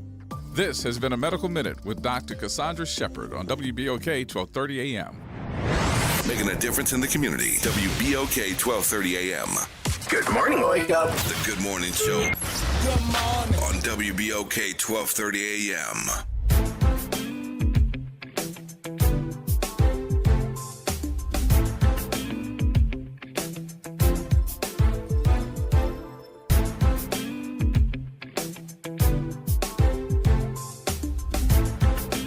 We are back, man. We want to shout out to Lisa Alexis, shout out to our congressman, and shout out to all our listening audiences, folks who call, man. Thank y'all so much. And a lot of folk were calling in late after we finished our segment. Guys, you got to catch us while we're on a topic. If not, you can wait until we get that time before we close out, and you can call in at the end of the show. Yeah. We'll be glad to take because we welcome the we'll be the glad commentary. to take your suggestion. Yeah, but right now, Yes. we jumped on that movement, right? Yeah. And what movement is it? The Blanca It's movement. the Blanca movement. Welcome back to the Good Morning Show, Madam Blanca. Hey, good morning. Good morning. And how are you doing, Miss Mac? I'm doing really great. What about yourself? Well, like we like to say, if we was any better, we'd be you. We'd be you. And ain't too many people can be that good. One and only, huh? The one and only Blanca. So talk to us about what brought you into this piece with financial literacy, right? Could have been a whole lot of things. Astronaut, engineer, right? A teacher. A teacher. CEO, astronaut. Hello? What was the draw to financial literacy for you? Can you guys hear me? Yes. Hello? No, it's you're being cut off every other Yes, word. I'm here. We're currently in commute, touring in Houston, Texas. So hopefully I don't lose you guys. You guys can hear me okay? Yes, we can now. So basically what got it started was not really seeing a change in my community. I grew up in Tremie, underserved community, French Quarter, pretty cultural, done a lot of great things. And when I thought about celebrity figures and role models, I didn't quite see an image to follow behind. You know, you grew up, you hear a lot of gunshots and different things like that. But I also come from a Navy background. My mom was in the Navy, so we got to live in the suburbs and the underserved just to see two different sides of the coin. And I just wanted to see more activism within the community and more folks giving back, not necessarily contingent upon Turkey Day or someone album selling. I just wanted to see organic, connections within the community where you're giving back because you truly want to give back and you want to see change. So after going to public and private schools, teaching for free, we just saw the disadvantages, of education and the levels of education and wanted to bridge the wealth and opportunity gap. And our team used to research a lot of college studies, finding out that a lot of freshmen was entering college in their adult life without knowing anything about money management or financial literacy, which put a highlight on your local community and your state and legislature and all of those things, setting the bar really low. Because when you get on your own from high school, if you meet a lot of these students, they're already helping out mom and dad with part-time jobs, let alone when they graduate. You pretty much want them to focus going to school, but a lot of them had responsibilities early on with getting part-time jobs to sustain a living. Yet they don't know what is credit, money management. We can't rely on fractions. It just was not enough tools in a toolkit to make sure that they will be diverse and can take care of themselves. So you mentioned Jay-Z's 444 album. What is the correlation between that and the discussions about credit? So we are a music-based organization. After, doing philanthropy for a little over 16 years, we figured out a science to connect and bridge the gap between the youth and current time to where they're more receptive to learning versus Stone Age approach, because they have millions of nonprofits out there, but it's hard for them to connect because of either the age gap or a language barrier or just not understanding the current times and how to connect. So we would dissect music, and when Jay-Z came out with the 444 album, it had a lot of calls for unity and for ownership, which was the biggest gem I took from that. And I felt like as the biggest artist of today's time musically, who owns title and has a lot of ownership and has evolved from an artist standpoint and he mastered a certain level of fortune, he was using his platform to highlight ways that we can improve in our own lives, and it starts with credit. And there was lyrics in there where he said, credit, that's how they did it. Like saying in order to, jump a few steps, we have to stop using our own money. We have to actually learn about credit, obtain credit, leverage our credit, and use our credit to buy property in our community. So instead of just thinking of yourself as a renter or, a homeowner way down the line, we need to start thinking about that now. So he was literally passing information, as he states, in $9.99, because that's how much it costs for the album. So he's like, I'm giving you the game for $9.99. Credit is how they did it. Well, we're talking to Ms. Blanca Mack. She is the leader and founder of the Blanca movement, financial literacy. Now, in reading and researching you, you've taken the Blanca movement all over the world. I mean, islands, St. Thomas, other parts, not of this continent, but also this region. But you always harken back to where you started in Louisiana, and you'll notice that in Louisiana, financial literacy was a need. To talk about this state and the fact that you didn't see a real strong movement to financial literacy, and how that played a role into what you're doing now. Yeah, most definitely. So, like I said, growing up, there were not talks in general, including in my household. I lived with my great-grandparents and my mom, so I had a village take care of me and raise me since my mom was in the Navy. And there were no talks about the word legacy. There were no talks about the word credit. And in a way, if you look at life, in order to be successful in any genre, any area that you're in or any field, you have to have a mentor, or you have to have someone tap you on the shoulder and say, hey, do you know about this? Do you know about that? So when I realized that our culture, just speaking from experience, we're not talking about credit and financial literacy, that was a big mark being missed, because your trajectory tells you how far you're going to go. So if you're missing information, which majority of African Americans are, just because we're behind time, you're missing the mark in terms of obtaining profit.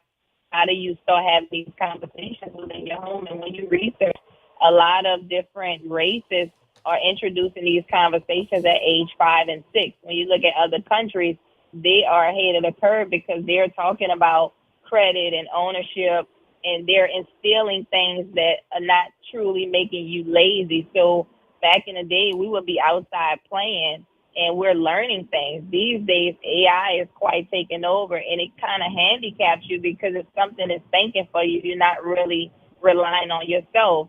So as it relates to credit, it was just important to start introducing these conversations, teaching worldwide. And it wasn't just a local thing. Once we obtained global level status, we got invited into Rock Nation, and we were having these necessary conversations with people that can make a difference. And as we start from a local standpoint, going to different states, everyone shared that in comparison, that it was not a requirement, including Louisiana at the time. Mind you, this was way back in 2009, it just became a requirement in a domino effect in a Me Too equation that everybody is talking about financial literacy, but just a few years ago, no one was talking about it. And in hindsight, it was just simply producing more workers instead of bosses, because if you think about it, if everybody was talking about generational wealth and credit, then you would have less workers in the world, because that's not really what society is, comprised of. They need people to think of 9 to 5 all day long. And really, it's not to shed a light on one or say one is better than the other. It's just saying, hey, our kids need options. We need to know that we can obtain this. This is not something hard to do.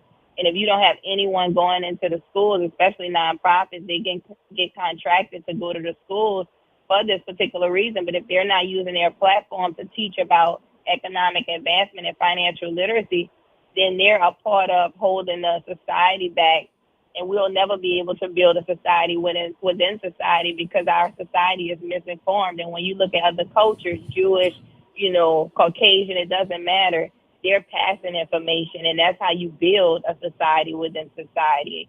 And it was about taking it to the next level, but it was very apparent that we wasn't able to do that without connecting to the next level of help, which is Roc Nation and other prominent figures, conglomerate companies that can help push it to the next level. And then we became internationally known and touring everywhere, and they all share the same thing. They want to know more about financial literacy, and now it's full blown, and we're spearheading the face of financial literacy, economic advancement, generational wealth. We're becoming a staple for that because we saw it, before it became a Me Too equation. Right. So look, I met you Inspire NOLA at Etna Carr. They were giving this event for the mothers of the Etna Carr students, and you and I were both on the program to speak. So my question to you is, how do you partner with local high schools, and what role do educators play in the Blanca movement? So with that, it's contingent upon the school needs, and we partner through CTE pathways, career and technical education pathways. And also, just in general, if the schools have the budget for nonprofits, and if they can utilize services from our mentorship program, which is very instrumental. A lot of times, our credit conversation gets highlighted so much because the tour has amassed off of that subject. So we have our Reach One, Teach One program that spearheads all of the credit conversations and learning about credit and how to get 6-figure lines of credit from the bank, teaching them how to clean their credit, build their credit personally and on the business side. So that is a big Goliath right there. Then our mentorship program, we have people equivalent to Mr. Oliver Thomas and, senators and celebrity figures actually zooming in with our scholars. We just had a senator zoom in with our scholars, and that gives them imagery. So we are very keen and have very distinctive ways on motivating the scholars that makes us very unique in our sector. Because mind you, there's millions of nonprofits out there, but we are very distinctive because we have our approach on key. And Blanca, can you hear? Yeah. Blanca, yes, I can hear you. Okay, yeah, because you had a little block there for a minute. It's still kind of challenging, but you're coming through mostly. The Blanca movement hasn't been without its challenges and its ups and downs. Talk about from learning that your state doesn't do a good job in financial literacy to the people you've encountered around the world. What have been the challenges and some of the stumbles and some of the things you learned the most?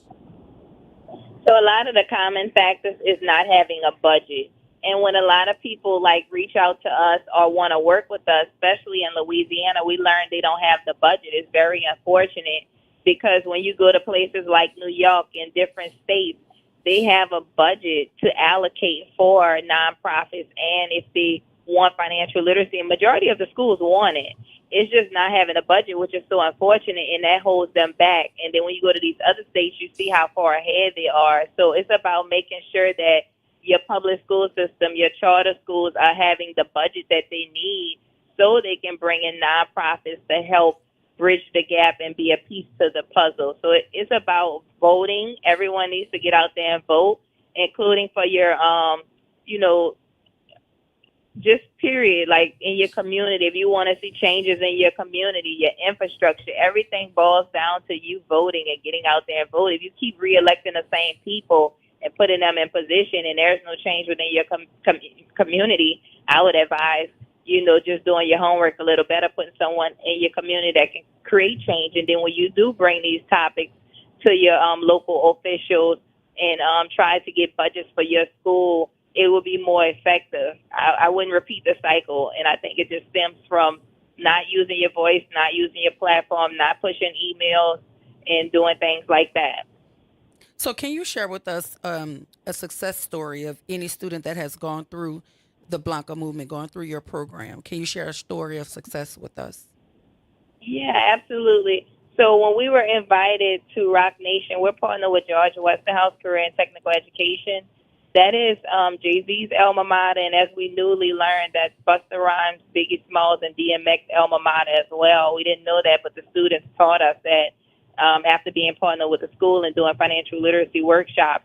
So a lot of the scholars, when we do these workshops, they are so excited to learn more and more, and it becomes a reoccurring thing each year. We have several students. We've sponsored LLCs. So when we talk about, well, hey, what have we done for 365 days?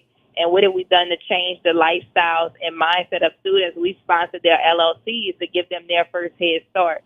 We've also had students, so they're now owners and bosses of their own business. And we've also had students work for our organization. We have interns from Jamaica, St. Thomas. We have interns from around the world. So we provide a lot of intern opportunities to give them their first level of exposure on their resumes and things of that nature. We also have brought students and faculty, including teachers, to Rock Nation. So one thing about us, if we have a big moment, we don't try to take that moment just for ourselves. We try to uplift the community and bring them with us to create a domino effect, because they are the next change makers. We're pretty much in our positions creating change, especially me as an activist, but the people that are right underneath me, the kids, the scholars, they're the ones who has to change the laws and be the next president and vice president. And if they're misinformed, it's time for them to come with us to these meetings so they can be more inspired to create change in their community and then go state to state. So it's mainly about just being a change maker and having that level of influence. And because we don't have a lot of prominent activists in today's time, I pretty much in my organization stepped up to the plate to be that figure. I mean, that's amazing. So, the last thing I want to ask is, what are your long-term goals? No doubt. Like, for the Blanca movement? How do you envision expanding your reach in the future?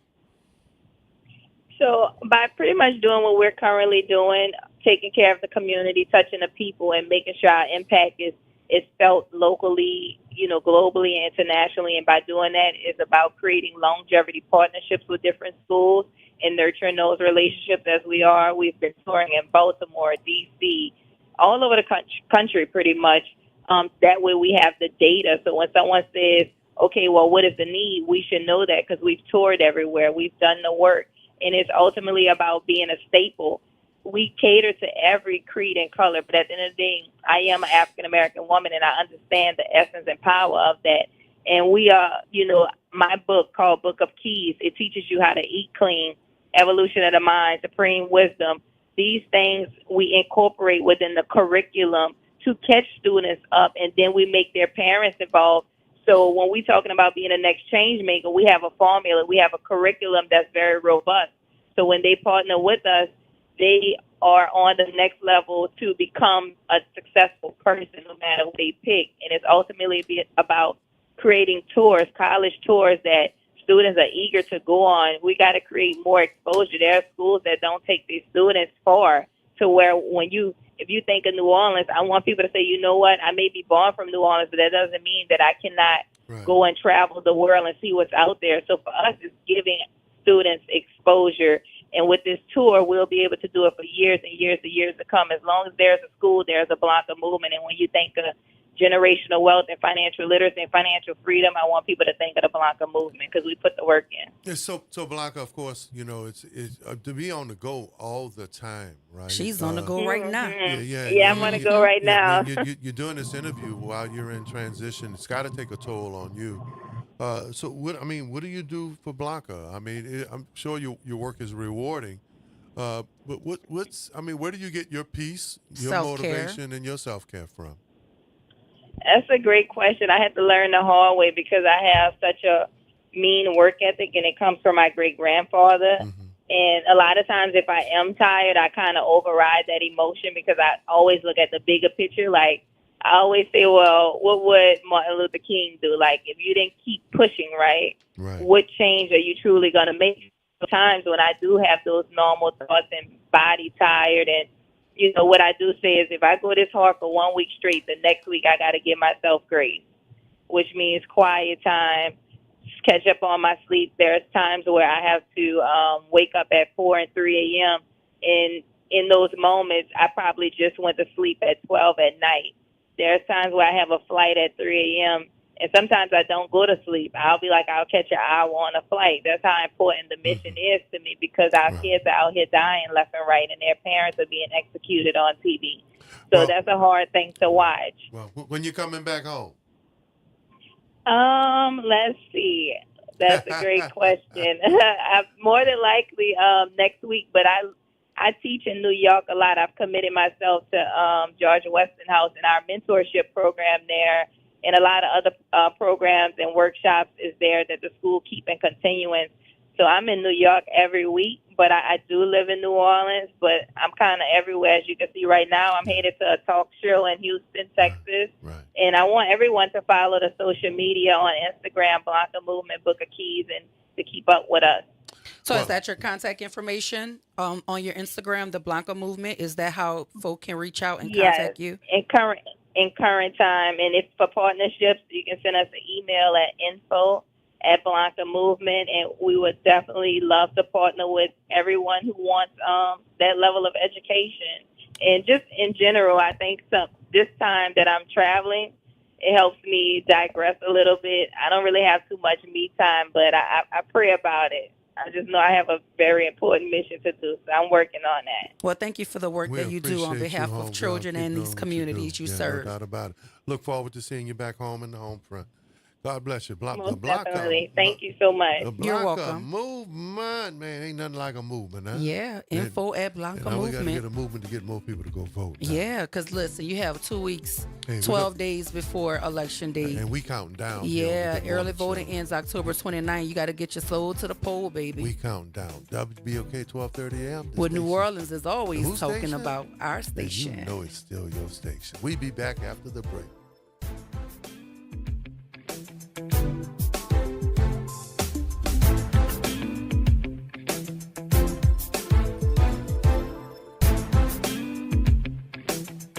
This is your news update for WBOK 1230 AM from WDSU. For all your news and weather, watch WDSU News, New Orleans' leader in live, local, late-breaking news. Today at noon and 4 p.m. It's another warm and dry forecast for today. Actually, that trend continues for the next several days and beyond the weekend. Highs for today will rise to the low to mid-80s, possibly close to some upper 80s on the North Shore. And then as we look ahead to Friday, another warm day continues for the weekend. Staying dry, temperatures will be into the mid-80s. For the WDSU First Warning Weather Center, I'm Raven Richard. As a mom, comforting my family is what I do best. Vicks Vapor Stick provides soothing, non-medicated Vicks vapors in an easy-to-apply stick, and it dries fast, so there's no mess. I use it to comfort myself and my family. Thanks, Mom. Vicks Vapo Stick, soothing comfort for the whole family. And when you need more comfort for yourself, try Vicks Vapo Shower Max for steamy Vicks vapors. Use as directed. Vapo Stick for use ages 4 and up. Vapo Shower Max use for adults only.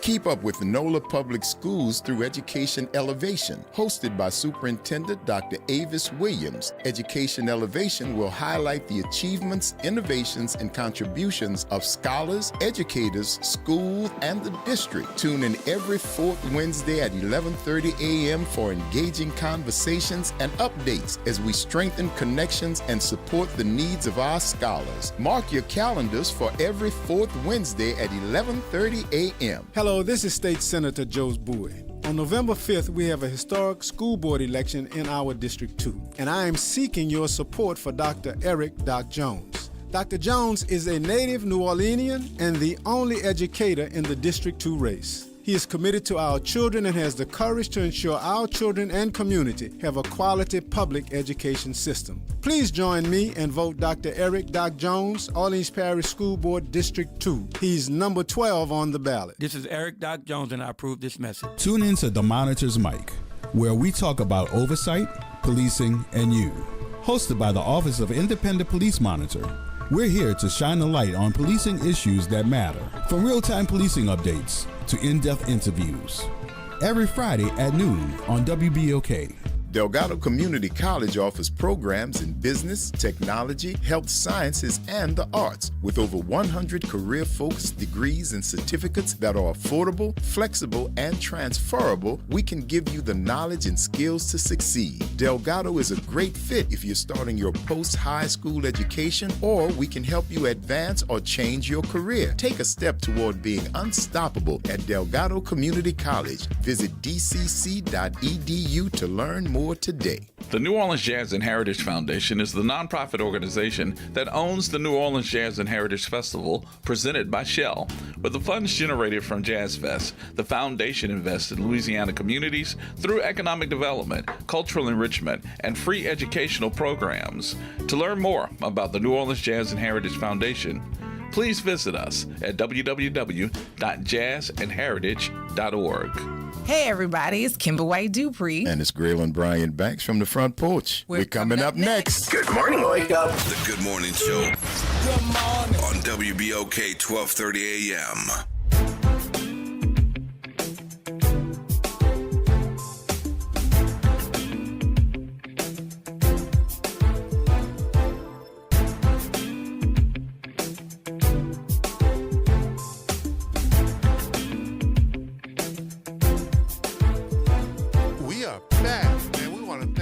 Blanca Mack and the Blanca movement, man.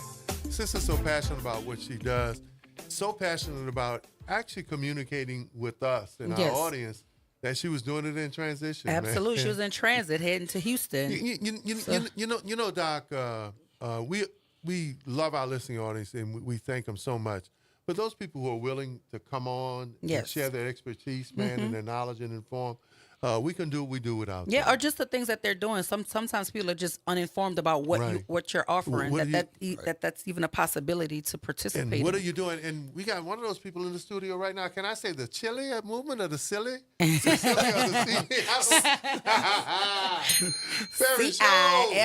sir. Thank you for having me back on. Man, welcome back, man. So what would you say? C-I-L-I, right? Yes, we call it Sealy. Yes. Okay, so, yeah. Sealy. I don't like Mr. Silly, right? All you got to think about is Mr. Yes, Sealy. This the silly movement. Yes. How are you doing, man, since the last time we spoke? We spoke to you and Marcus Colson the last time. Yeah. And tried to work hard to get him back on with me. But we're doing great. We're making things happen. We're working on recruiting our next cohort. So we're working on cohort 5. So we're actively recruiting students. I want to just talk about if there's any college students out there of color that's looking for guidance and preparation for their career, that they go to our website, internshiptalent.org, and look for apply to be a fellow and follow the application process. We actually had a young man who I interviewed a couple of days ago. The last time I was on the show, he heard us talking. He applied. What's the criteria to be a fellow? At least a 2.5 GPA, be a resident of Louisiana, or some family lineage, right? So we know a lot of kids went to Houston, Dallas, every place, but they're from here. And they are, some of them coming back to school. I talked to a young lady that was at Duke, and family from New Orleans, moved for Katrina. She loves the state and the city and wants to come back, and so she'll probably be in our next cohort. So what was the motivation for that founding movement, right? What made a successful intellectual professional like you say, man, you know what, it's Sealy, right? This is where I want to spend this part of my life and my career. Yeah, I would say it's God's work, right? Because I'm from here, traveled, lucky to get a bunch of different jobs, and I've had enough professional experiences that gave me the foundation to do this work. So I've seen it done at a large corporate level in Kraft And you all Foods. remember the famous Shows family, right? In New Orleans, Judge Shows, Eric Shows, all those great shows. Yes, sir. So I'm a member of the family, and and again, been blessed to have a career that exposed me to a lot of things in big companies, small. And then when I came back home to settle down, it was this opportunity popped up. The biggest catalyst was I was here in New Orleans, and I was with a colleague of mine. We were in Noe Week, Entrepreneur Week, because I'm an entrepreneur now. So I was in a company, and the CEO of a local-owned company said, "We can't find talent here." And that was he can't find talent in New Orleans? Yeah, to do specifically what their company was doing at the time. We heard Boeing say that when they were challenged about the default with some of the stuff they were making. I'm an HR person. You mean that specific skill set they were looking for? I think that was a cop-out, but Boeing... But that was an affront to me. Right, yeah. I'm an HR person. Yes. So I know if you're looking for something specific, you got to go deeper in the pipeline, supply chain to get. Right. And then you also have to figure out, like, where are your people really looking for talent, right? Are they doing the hard work, the extra work to sort of find it? And I also know that you can't go online and post a job for a general for Mogadishu. Mm-hmm. The military is creating Colin Powells repeatedly, right? So if you want to do the work, you have to develop the talent and figure out how to develop the talent. So as an HR professional and a business professional, this just made sense for me at the time in my career to do this. There was an organization doing it. They left after Hurricane Katrina. We tried to recruit them back, and they said they would help us from Atlanta or Houston, and knowing New Orleans, I'm like, Louisiana, we need boots on the ground. We need people committed here to do this, and we need to create our own village to make sure this... Now, we only got about 3 minutes left in this segment. Last year, we had a nice chunk of time dedicated for you and Mr. Colston. Yes. Yesterday at the budget hearing, we interviewed the workforce development team, right? Yep. And Ms. Sine Villavaso and her team. What type of a relationship do you have there? One of the things she mentioned was that she's looking for help to be at the table, right, of a lot more corporate, a lot more workforce opportunities to expand what she's doing with workforce development. Is there any synergy or coordination with you there? Absolutely. Sune, Ms. Villavaso has been a huge champion of ours from year one. So every year we've had students from college students from our program being placed in businesses that are funded through the mayor's program, and that's definitely a correlation between the relationship between Sealy and the workforce development team. And Sune, she's been a huge proponent of ours. And this past summer, we had 29 students that were funded through the mayor's program that then we went to local businesses and said, hey, we've got a student that's funded through the mayor's program. We need you to help us create a great experience for that student. And you have an annual retreat coming up. Yes, sir. So we're recruiting our next class, and that class, they come in and we pulled them together for a couple of days to really start working on resumes, interview prep, branding, self-awareness. We do financial literacy work with the students. And so the retreat format is a kickoff of the whole year. And so we need help, sponsors, funding, if people want to be mentors, coaches. So how do they reach out to you? Like, how do they contact you? www.internshiptalent.org. If you want to be a coach or a mentor, you can find it on our website. We're found 501c3 tax deducted nonprofit, so they can find the donate button and really help us. We need funds to pull off the retreat that's coming up in December for our next cohort in class. And so, well, it's always good to have you here, and it's always good to talk about anything that helps propel our younger generation into college or career pathways. So thank you for all that you do, and it's been a wonderful show, right, OT? We got to talk to our Congressman, Troy Carter. Absolutely. Yes. We talked to Lisa Alexis she's the director of the Office of Cultural Economy. We had Miss Blanca Mack herself, universal activist and founder of the Blanca movement. And we talked to Dee Perry Shows, all things career immersion and leadership. And let's continue these conversations. It's just about workforce, placing people, and making sure that no one can ever say again at some point, we don't have qualified people. Because that's what I was like, wait, you can't find talent in New Orleans? Okay. Bring us home, Doc. Listen, it's always a pleasure. Listen, I want to invite y'all to the front porch up next with Grilling and Kimber. And as always, we're here every day, Monday through Friday, 7 to 9, right here on the Good Morning Show. Stay with us for the front porch with Grilling and Kimber. This is WBOK 1230 AM, what New Orleans is always talking about.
Have you heard the secret of what New Orleans is talking about?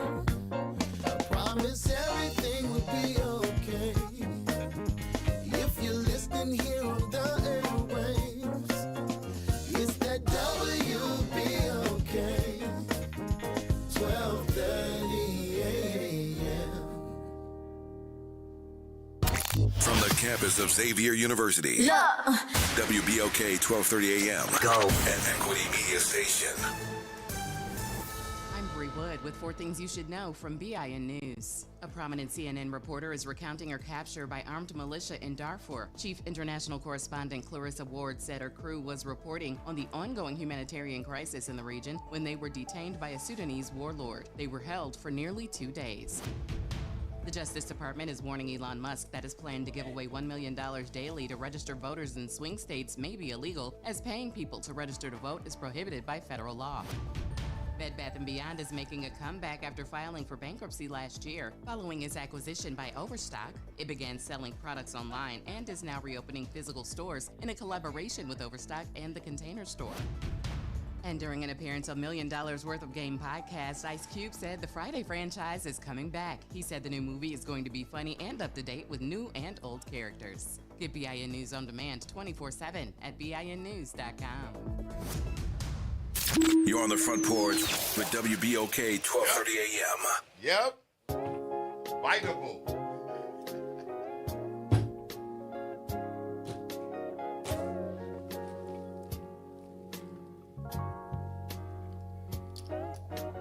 Christmas is the time of year for being with the ones we love, sharing so much joy and cheer. What a wonderful feeling, watching the ones we love having so much fun.